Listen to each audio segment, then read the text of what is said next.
دوستوں ایک ایسا قانون جس کے بارے میں بہت کم لوگ جانتے ہیں، اور یہی وجہ ہے کہ وہ اس قانون سے فائدہ نہیں اٹھا رہے۔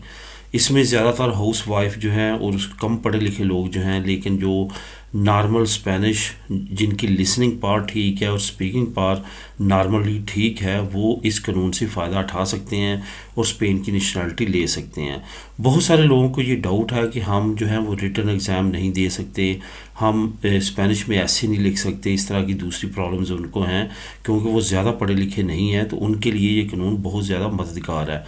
جو انسٹیٹیوٹو سروینتے ہیں انہوں نے کم پڑھے لکھے لوگوں کے لیے جو قانون بنایا ہے، جس میں آپ کی صرف اور صرف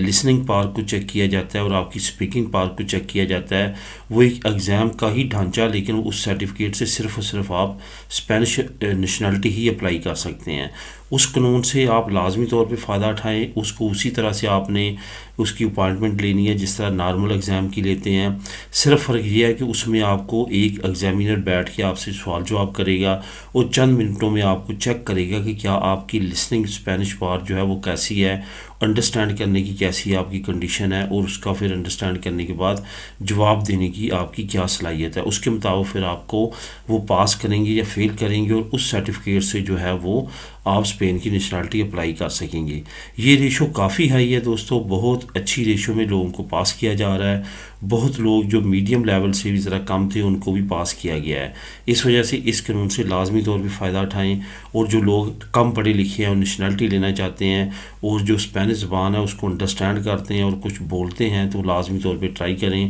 انشاءاللہ تعالی لازمی طور پہ آپ کو کامیابی ملے گی۔